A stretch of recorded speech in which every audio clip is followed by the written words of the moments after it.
ಎಲ್ರಿಗೂ ನಮಸ್ಕಾರ. ಇವತ್ತು ಸ್ಪೆಷಲ್ ಆಗಿ ಒಂದು ಹಾಸ್ಪಿಟಲ್ ಬಗ್ಗೆ ನಿಮ್ಗೆ ಇನ್ಫಾರ್ಮೇಶನ್ ಕೊಡ್ತೀನಿ. ಈ KVC ಹಾಸ್ಪಿಟಲ್ ಮೈಸೂರಲ್ಲಿದೆ.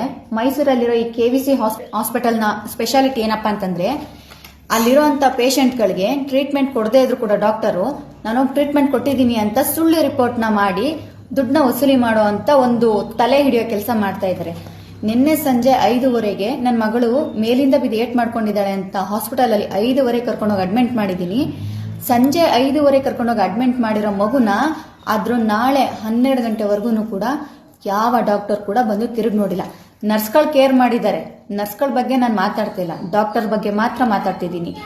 ಆಮೇಲೆ ಬೆಳಿಗ್ಗೆ ಮಧ್ಯಾಹ್ನ ರಾತ್ರಿ 3 ಟೈಮು ಕೂಡ 3 ಥರದ ಡಾಕ್ಟರ್ ಬರ್ತಾರೆ. ಆ ಬೆಳಿಗ್ಗೆ ಬರೋ ಡಾಕ್ಟರ್ಗೆ ಬೇರೆ ಫೀಸು, ಮಧ್ಯಾಹ್ನ ಬರೋ ಡಾಕ್ಟರ್ಗೆ ಬೇರೆ ಫೀಸು, ಸಂಜೆ ಬರೋ ಡಾಕ್ಟರ್ಗೆ ಬೇರೆ ಫೀಸು.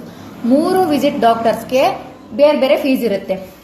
ಆಮೇಲೆ ಪ್ರತಿ ಒಂದು ಬಿಲ್ನ ಬೆಲೆ ಹ್ಯಾಂಡ್ ಗ್ಲೌಸ್ ಇಂದ ಹಿಡಿದು ಪ್ಲಾಸ್ಟರ್ ಇಂದ ಹಿಡಿದು ಪ್ರತಿಯೊಂದು ಕೂಡ ಫಾರ್ಮಸಿಗೆ ಬರೀತಾರೆ.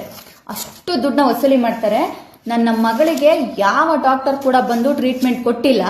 ಆದ್ರೆ ಅವಳಿಗೆ ಟ್ರೀಟ್ಮೆಂಟ್ ಕೊಟ್ಟಿದ್ದೀನಿ ಅಂತ ಅಲ್ಲಿ ರಿಜಿಸ್ಟ್ರೇಷನ್ ಬುಕ್ ಅಲ್ಲಿ ಡಾಕ್ಟರು ನಾನು ಆ ಹುಡುಗಿಗೆ ಟ್ರೀಟ್ಮೆಂಟ್ ಮಾಡಿದ್ದೀನಿ ಅಂತ ರೈಟಿಂಗ್ ಅಲ್ಲಿ ಬರೆದು ಆ ಹುಡುಗಿ ನೆನ್ನ ಅವರಲ್ಲಿದೆ, ಅದ್ರ ಅಮೌಂಟು ನನಗೆ ಬರಬೇಕು ಅಂತ ಬರ್ದು ಹೋಗಿದ್ದಾರೆ.